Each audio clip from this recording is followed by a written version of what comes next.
joy is very different than happiness. Like happiness is a fleeting emotion. Joy is a choice. Joy is an active daily practice, a devotion. Authenticity doesn't mean complete honesty about every element of your story with nothing held back. It's not like this open kimono situation. It's that the choices you're making about what you're sharing are honest, that you're not pretending to be someone you're not, and that it's Yes. all done through this vibration of love. I think that's exceptional. Like the hardest game of the human experience is to assume responsibility for your own part in the mess called your life. That's empowerment, that's freedom. And on the other side of that is like joy.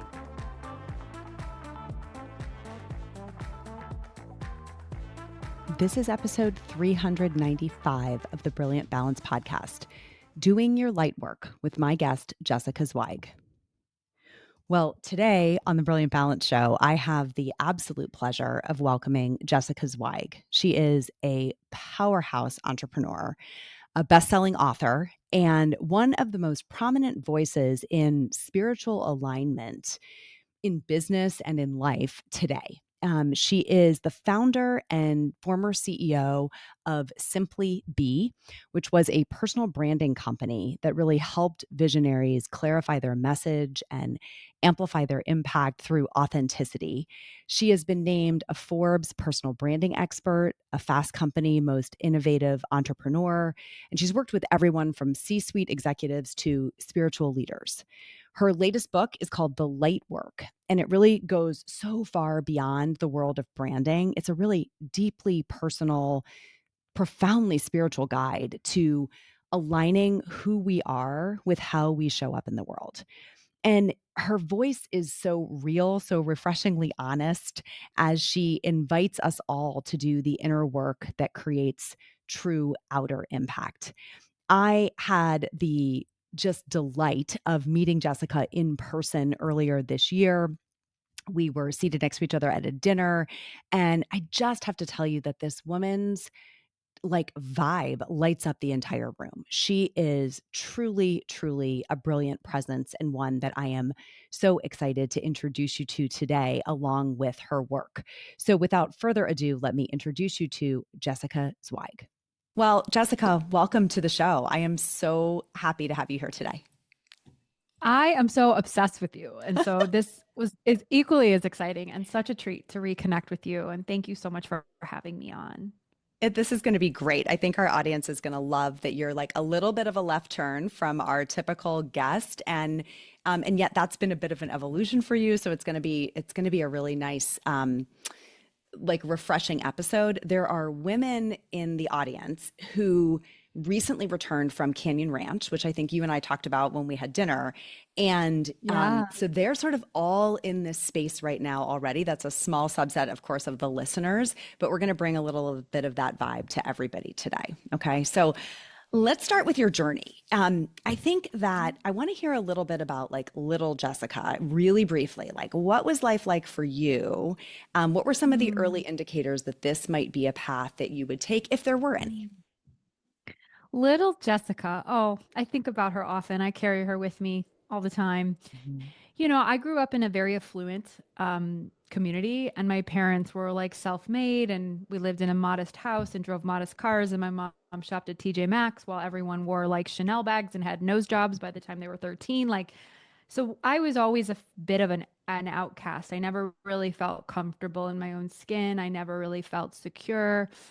I had childhood trauma. Who doesn't? You know, I was bullied by the mean girls. Like I went through a lot in that stage, and I really found my home in the theater where I became like a thespian. And I like to say that I really got hooked on like escaping who I was to play someone else, you know, Mhm. like that was a real big part of my upbringing. But I really was able to find, you know, my voice through it all, and loved being an artist and loved being a creative and loved working in an ensemble with like other cast members and a director. And you know, it was a big part of how I think my identity formed as an entrepreneur, to be honest. I love that Brittany's holding all her crystals. I got them everywhere.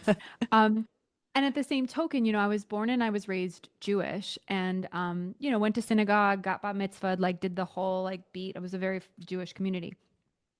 And then I was 19 years old. I went to Ireland on a backpacking trip and met my grandmother's this spirit in a church. I had never been inside of a church for the first time in my life until I was 19.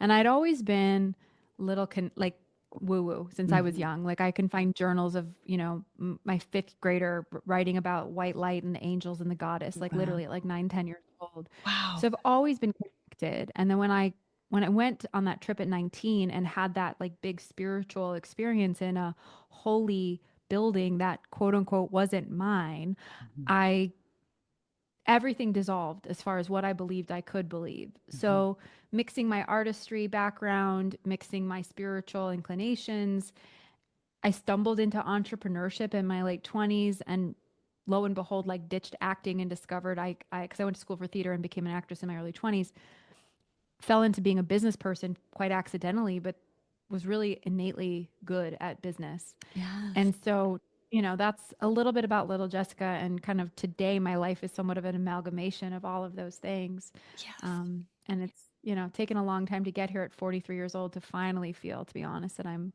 exactly where I'm supposed to be. And like integrated across all of those And different chapters. Yeah. That's the beauty of yeah, midlife, very I think. much. We really start to integrate the It's chapters. the best. Uh-huh. Oh my Uh-huh. God. I love 40s. I I'm know. here for 40s. Right. Best decade. Right. I think that's inspiring to people who maybe aren't there yet, thinking like, really? And I swear it just keeps getting better around the integrations and insights as these chapters unfold. Mhm. You give less fucks. Can I swear on your Yes. show? Yeah. You just give less fucks as you get older, and you just are so much more embodied in who you are. You kind of, made your mark, you've made your money, you have your relationships. Like, not to say that you're ever, there's no destination on it at all, but Right. you just become more true to who you are, have Yes. more confidence in your Yes. journey, and have so Perspective much more shifts to peace something and bigger than you. perspective. Yes. Yes, And you had absolutely. this is, this is you today, and we're going to get into this concept of the light work and your most recent book, but you have this interstitial chapter, probably a couple of them, but specifically when you were doing the Simply Be agency. And I think Mhm. it's such an important part of your story because learning what a brand, if that's still what we want to call it, really is for an individual, I think was so clear to Yeah. you that it was about authenticity. And Yes. I didn't read that book until after we'd met, but when I went back and I went back and read it. And I thought it really like you were ahead of your time in the insight around when you were having the insight, right? I think you wrote it into the book, but your journey around really realizing how important being your whole self is so part and Yeah. parcel of how you founded that agency. Can you just talk a little bit about that before we move into the light work? Absolutely. And the Simply Be chapter really is the foundational material, if you will, into why I wrote the light work. Light work was somewhat of a response to my 7 years running that agency and what happened to me on a personal and professional level. So it's important to note that when I started my agency, I had actually, that was my second company. My first company, when I stumbled into entrepreneurship in my late 20s with a lot of unhealed trauma and a lot of insecurity, and ended up starting this blog in Chicago that blew up and became this big platform for women for 7 years. This was age 26 to 33. Mhm. I was like all of a sudden overnight running that magazine because became an online magazine, like a Chicago socialite. Okay. I Mhm. was going out every night of the week, throwing parties, being invited to parties, nightclubs, skip the line, get into any restaurant I want. Like I was running this huge platform for women in Yes. the city. And I thought it made me cool because I had all of this unhealed insecurity, right? And I was really driven by ego. And what ended up happening was that business left me broke. That business left me sick. That business left me completely out of alignment with toxic relationships. And I had a real on full, like classifiable nervous breakdown at the age of 33. And that's what really sent me on this deep path of like knowing myself and doing all this personal development work and spiritual growth. And it was from that vantage point that I decided, like a lunatic, because when you fail a business, entrepreneurs are like, let's do that again. And so I started my agency a couple of years after that. And I got really, really clear that like I wanted to show up in my full truth. And that meant my mess as much as my success, right? And this was in 2016, 17, at the dawn of what felt like everybody in the business world waking up and saying to themselves, I need to be on social media. Mhm. And so my agency, which was a personal branding agency that started as a one woman consultancy, just me and my brain, really hit the iron while it was hot. And Hmm. my business really popped, and that agency scaled to like a multi seven figure business that I ended up selling 7 years later. I exited the business to a bigger company in 24. And, all of that timeline of the Simply Be chapter was really on this, premise of let's just all be fucking real. Like, let's get on the internet and build our brands from this place of humanity, authenticity. It doesn't matter if you're the CEO of a multi-million dollar company, or you're the janitor, or the startup entrepreneur, or the, creative with a big dream and a side hustle. We're all just humans. And that's why I titled my book Be, a no bullshit guide to increasing your self worth and your net worth by simply being yourself. And that was like lightning in a bottle for Yes. real. Like that business just blew up and people really got it. And we really kind of cornered the market on personal branding done in this lens of authenticity. And it started with my own realization that like I couldn't be fragmented. I couldn't present an image to the world and have this going on inside that had to be congruent. It had to be integrated in order for it to be authentic, in order for it to be magnetic. Hmm. And, it was a beautiful run, 7 years. I took that business from one woman to 35 full time people, two offices, served close to 1,000 clients, sold the business. None of that would have happened had I not stayed true to those values. Yes. But it wasn't Yeah. all But sunshine and that was rainbows at not the all. end. Right. Right. And yet Not there's at more. all. I want to put just a button on one thing you said, which is when we talk about this integration and being truly fully who we are and authentic, it can start to sound a little buzzwordy. And I think you and I have had Totally. some honest conversations about this, and I've had them with others as well, that the hardest thing I think for those of us who, and all of us have some kind of public persona, right? Whether it is you're a corporate executive, you have a LinkedIn profile, you have a brand for kind of how you're known inside your company, or whether you are online with your own podcast and have some kind of presence, you still are grappling with this like, am I enough? Right? Is the real me, the Oh, yeah. full story, the messy middle, like, is all of it enough to kind of put out there? And also, I think there's this decisions about how much goes out there. What is appropriate Definitely. to maintain privacy around? What stories aren't ready to be told? How do you think about that in the lens Yeah. of authenticity? Where do you find that line? What's your framework? Oh my, I love this question. I've been asked it a million times because authenticity is a buzzword and it is overused and it is misconstrued. So, like, what actually does it look like? Hmm. And I have a few ways of thinking about this. And this is really all in my book to help you kind of clarify your message because branding, as I often say, is an exercise in clarity, Hmm. right? We can't be a hot mess and talk about whatever we want any day of the week and expect to be seen as an expert, right? And an authority to get paid to do what we do. So you do have to pick your lanes. You have to stay really consistent with your messaging. And ideally, those lanes are a blend of your humanity, your personality, and your professional expertise. And at the end of the day, like you don't owe your full life story to the world. Like certain things are meant to be private and exclusively yours. That doesn't make you any less authentic, though, as long as you're showing up with love and service and truth, right? For example, like I I have a beautiful husband, but we don't have a perfect marriage at all, right? Like we fight. Like I don't share that on Instagram. I'm not it doesn't belong to It anybody. doesn't add anything to your I'm not story, right? does it? I'm not a relationship expert. It Right. doesn't add anything to my story. But I can still show up on that same day having a fight with my husband and be really lit up about women leadership and empowering my community with tools that wake them up to their own power for whatever it's worth. And I really believe that there's a spectrum, like authenticity and inauthenticity vibrate at the frequency of love or fear. Mm, Inauthenticity is a vibration of fear, and fear manifests itself as competition, comparison, survival, insecurity. And that's a vibration that people can feel yes. that you're like faking The it. posturing. And Yes. the Hmm. posturing Hmm. and love is not like kumbaya. It's just like coming from your heart, compassion, empathy, community, abundance for all, possibility, joy. Like those, to me, it's less about image and Yes. more about energy. Yes. Yes. And so that's really when you can unlock that inside of your message and hold that and trust that that's enough. it doesn't matter what anybody else thinks because not everyone is going to get you. And that's the point of authenticity. It's like you repel and you magnetize who's for Mhm. you and who's not for you, the more you're yourself. And that is, just how I approach it today with a little bit of science that you can kind of A little framework science in out there. in my book. I think that Yeah. what you said, authenticity is less about image and more about energy. I think that's like one of Correct. those mic drop moments that just, I hope people are taking that away. That it's not even, authenticity doesn't mean complete honesty about every element of your story with nothing held back. It's not like this open kimono situation.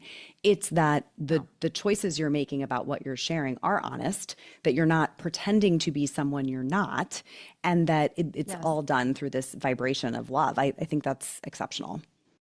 And it's such Thank a you. good, I mean, Thank you. that really is kind of the direct link to the work you're doing now. Because when you closed the agency, sold it, moved into this next chapter, you wrote the book, The Light Work. Your whole life has been about light. I literally walked back from when we met saying, she's such a bright light, and like not even realizing the Oh. pun, in what I was saying. So, one, you have so many themes in The Light Work. What would you say is the core Yes. message for the women listening today who might Mm. be able to go get a copy of that book? Oh, I'm not gonna get emotional. It's been a second, like since I've gone deep on it. I mean, Mhm. not that it just came out, but the core theme of the book, like the headline of the book, is that you're meant to enjoy your life, Mhm. that joy is your birthright, and that we don't shortcut our way to joy. In fact, the way we find our brightest light is in the darkest of our depths. And if you're willing to meet the dark, if you're willing to look at your shadows, if you're willing to look at your trauma, if you're willing to look at your shame, your tendencies that don't serve you or don't serve others or the world around you, it's empowering. It's empowerment work in action. When you can call yourself out on your own bullshit, no one else can call you out on that. And then you're free. And that's really it's a manifesto on what it means to be a light worker on the planet today as a woman, as a spiritual being inside of a human body, as a woman. And I go through the book telling my stories of all of my dark nights of the soul. It's really a vulnerable, open kimono. Talk about open It is, kimono yeah.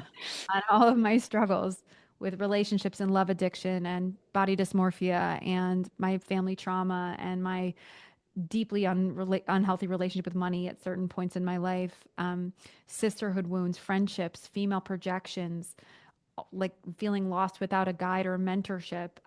All of those aspects come to life in the book, with the end game being like, let's not go around it, avoid it, shut it down. That's where darkness lives when we ignore it and becomes toxic and festers. Let's face it. Let's turn on the light switch. Let's look directly at it. This is like the hardest game of the human experience, is to assume responsibility for your own part in the mess called your life. But again, that's empowerment, that's freedom. And on the other side of that is like joy, like Yes. to love this life we get to live that's ours, and we don't fall victim to it anymore. And that's really the essence of the book. It's a very dynamic book. Yeah, it definitely is. And we're going to link it all so people can go find both of them. Really, I Mhm. think are exceptional pieces of work. And you rolled this one out quickly. I mean, Lightwork was almost like a download for you when you wrote this book, right?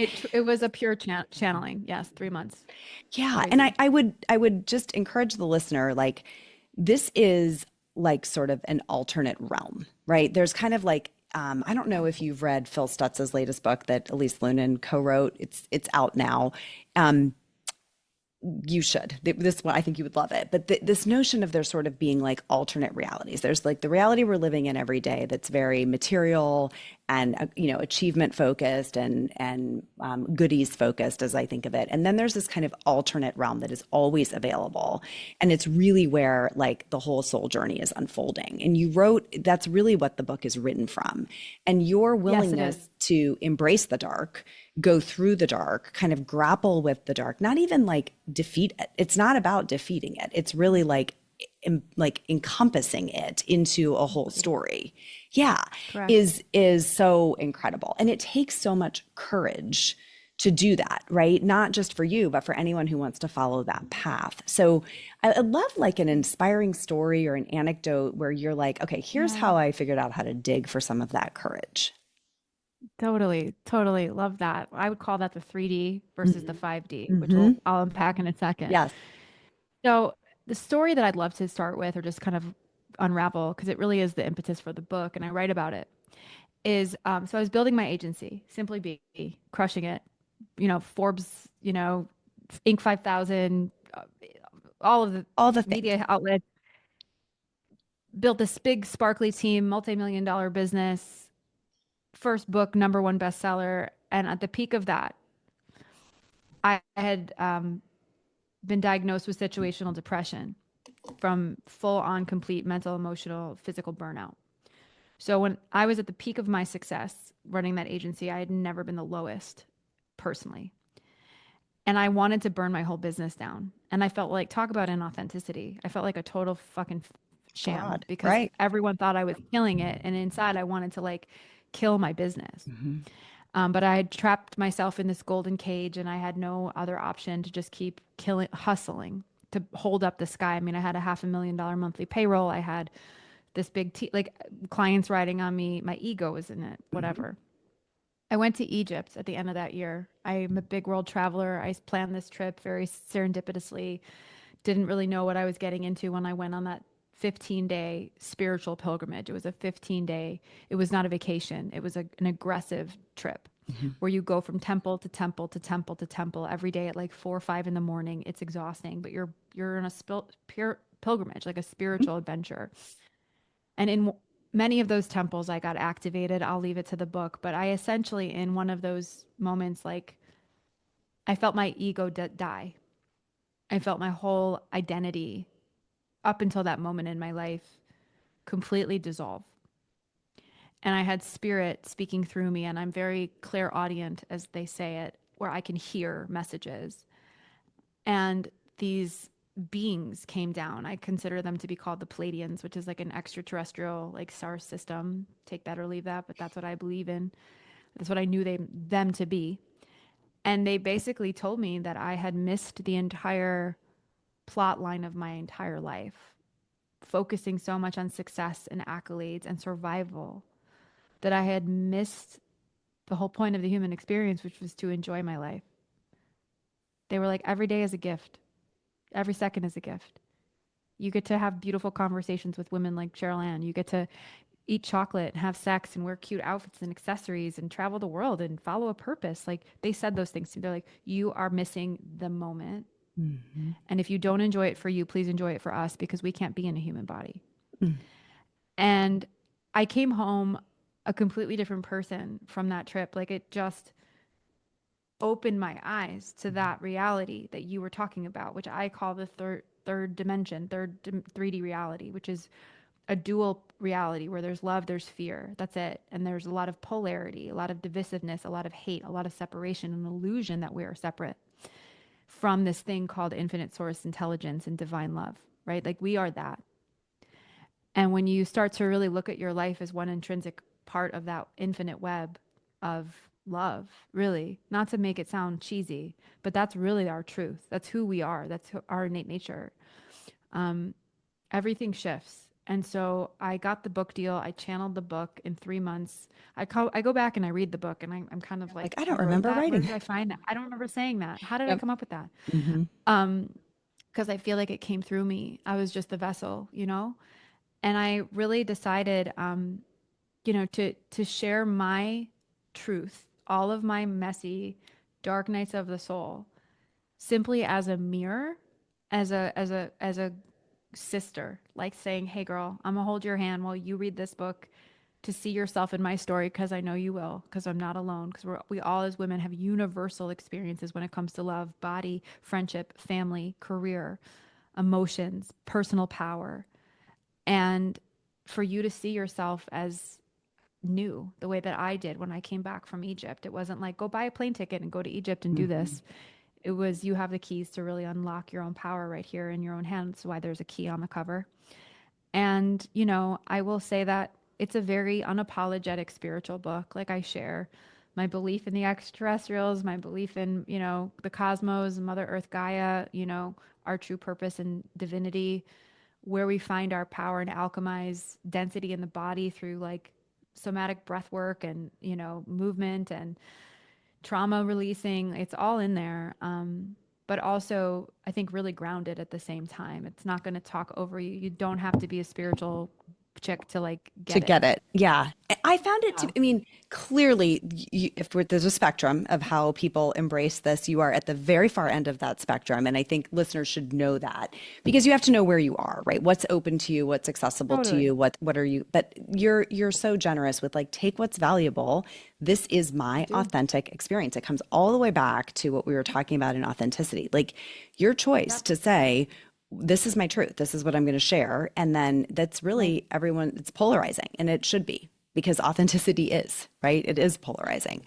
I think the notion that I was watching some people who are listening live to this in the chat talk about like we can get a little tired of the message. I think that, your purpose is to feel joy or your purpose is to enjoy this lifetime experience. I think Mhm. that's really hard for some of us to wrap our heads around because it feels like we've been so conditioned to achieve and do work and have these responsibilities. I just wonder how when you talk about the dissolution of your ego and the ability to really get that, you Mhm. hear it a lot in like near death experiences. People come back with that same Mhm. message routinely, Yeah. psychedelic experiences coming back with the same message. So clearly there's something about being able to sort of get beyond the lens that we're looking at our lives through. Any insight there that you would share? Yeah, I have a lot to say about this, and I could probably go Yeah, off for the we next have a couple of few hours, minutes. so we don't have, right, we only have a few minutes. How do I articulate this?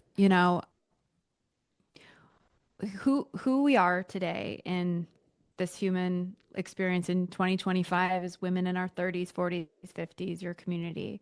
We are a collection of our own personal experiences, good and bad. Many of us have had a lot of hardships and trauma. But we're also a collection of our parents' trauma and their parents' trauma and an ancestral lineage of unhealed trauma that's been living in our systems, our psyches, our DNA that has been passed on and has been kind of carbon copying, reprinting into how we move through life unconscious. This is all unconscious for Yeah. most of us. I call it the matrix. It's programming. It's literally like we've been programmed. Our bodies are sacred technology. They're supercomputers. They're infinitely magical, and quantum machines that can heal themselves on every level, actually. And I think we live in an incredibly exciting time, honestly, to have the access to conversations like this, to plant medicines, Mhm. to somatic healing Work. modalities, breath work, books to read, podcasts to listen to, movies to watch. Like we have a plethora of resources that our parents, Didn't have. therapists on our apps, like Mhm. our parents didn't have any of this. They were hardwired to simply survive. And that's not our reality anymore. We have agency, we have sovereignty, we have choices that they didn't have. And so I understand that sounds like really cute and like a swan song, like, oh, joy is the way. In my personal experience, I will only speak for myself. I know that I came here to experience joy, and everything else that has told me that that's hard or that's a Or luxury that's or blocked that's it. a privilege or is a lie. Is not my story. It's someone else's. And when we are willing to do our own work, and when I say do our own work, what I mean, Charlene, is like, this is the mirror and you've got Hmm. to put it up. Like, and this is very uncomfortable for most people. It sucks Hmm. to get feedback, to look at your own shit, to take responsibility for when you didn't show up in your highest, Right. where you are operating from a low vibration. Like, this is a lifelong, Hmm. lifelong unlearning and unbecoming into who I think we're really all meant to become, which is healthy, free, sovereign, joyful, abundant. Like I really believe that that's what we came here to experience on this planet. I just do. Yeah. And so this, and joy is very different than happiness. Like happiness is a fleeting emotion. Joy is a choice. Joy is an active daily practice, a devotion. Joy does not necessarily mean like, oh, I've got a big house and a free schedule and I can travel the world. And joy can be like, I'm going to slow down this morning and sip my coffee outside and listen to the birds for 10 minutes because that opens up my heart and gets me more connected to myself. Joy can be like drawing like we once did when we were little girls, like going to an art store and picking up. I mean, I started doing that a few years ago and it changed my life. Yeah. Like I wake up in the morning and this is my mantra. And not every day. I mean, I'm building a business, it's stressful, whatever. I say out loud every day, I get to do this. I don't Hmm. have to do this. I get to do this. And that one micro shift like changes everything. So it's a choice. Yeah. And I don't want to bypass that people have hard, Hard real things. things in their lives. Absolutely. And yet you have more agency in how you respond Hmm. to it Hmm. than you give yourself maybe credit for. Yes. And so that refrain will be familiar to some of our listeners, that shift from I have to I get to do this. And kind of that is a pathway through to tapping that reality of like, it's always there, right? Like the sun is always Yeah. there, even on a cloudy day. That ability is always there, even in the midst of life storms. And I think it's such a timely reminder of that because it is so easy, especially in the tumultuous, like, political environment that we're living in, economic environment we're in, for people to lose touch with that kind of omnipresent ability, right? To have something that's just it's always there for us, no matter what. No matter what. Yes. You have No built matter what. such a beautiful presence. I don't want to call it a brand, just such a beautiful presence No. professionally, personally. And I think, you're not all getting to watch this. Some of you will just be listening to Jessica, but the when I got to meet you in person and had that experience of like being in the room with you, that vibration is palpable. Like you Oh, emanate light. It is literally palpable. And I think that's so important for people to know that like you are hearing her words, but like if you matched that with the energy that you get from being in the room, you would see like where that belief comes from because it's so deep. It really is. me cry. Might make You're you gonna cry. make me cry. No, really, thank you so much for saying that. And I actually just wanna hit on this thing of joy and embodied light and all these beautiful things that we're talking about. If you actually would do me Yes. one, I just got the hit to do this. I want to just read the very last paragraph. It's short of Oh, this of great. my book, which is yeah, I'm getting emotional. So just thank you. Hmm. But I feel like this really speaks to the heart of this whole conversation and what we're really hopefully getting at when it comes to joy and to be the light and to do the work, right? So this is what I wrote. It's one paragraph. The word light can also be defined as brilliant, luminous, rich, sunny, glowing, unobscured, lustrous, bright, and radiant. Imagine the woman who embodies that frequency everywhere she goes, who gets described that way when she's not in the room, who has a sparkle in her eye and a smile that beams across the room when she is. The one you can't take your eyes off of, the one who makes you feel safe and championed to shine brightly in your light because she's so clear and confident in hers. The woman who radiates a palpable sense of joy, magnetism, and fun that you feel in your own heart whenever you're around her. The one who makes this world a better place simply because she's in it. This is a woman who has not had it easy. This is a woman who has done her work. She has done the light work. She is a living miracle. She is you. That's the last page of the book. So, like, thank you for recognizing that in me. I recognized that in you right away. I felt so lucky I got to sit next to you at that dinner. And that's really the invitation, you know? It's like, this is what's possible when we're willing to meet our darkness. It's not, let's just cut to joy. It's not, doesn't work like that. But when you really are able to accept that assignment to like go all the way into it, you come out on the other side in a way, I guess, you just described me. So, and I receive that so deeply. Like, I don't take that lightly. I'm deeply touched to hear you, that reflection. Yeah. Um, you know, it's come with a lot You've of done the work. work. Yeah, you've done the work. And I think Yeah. that's why it's such a beautiful and fitting end to the book and also to the episode is like it that's the person who's emerged on the other side of having done the work. And of course, it is a continuous process, right? It is ever Yes. evolving forever and ever. Amen. Every So, day till you yeah. die. Man, Amen. you are magical. So I just want to thank For you you. for being here today with us. Thank I'm you for sure the having me. listeners are just like radiating just from hearing you do that reading. And y'all, we have this linked up in the show notes for you to go get your hands on a copy of The Light Work or Jessica's earlier book, whatever's resonating with you. And I hope that you'll just take that core message away with you today, that you have the chance to be that light in the world for someone else and how powerful it truly is. Thank you. All right. Thank you so much for tuning into this episode today. I hope you got as much out of this as I got out of the conversation with her. Jessica is the real deal. And I think it comes through even in the audio version of this podcast. If you would like to pick up a copy of Jessica's book, either of them actually, they are linked for you in the show notes. She also has an incredible podcast that you can find, and I'll link that as well anywhere that you listen to podcasts. And I hope that you do continue to be inspired by and uplifted by her work. If you are new to the Brilliant Balance podcast, thank you for being here today. I'm so glad to have you, and I hope you'll come back again soon. That's all for today, my friends. Till next time, let's be brilliant.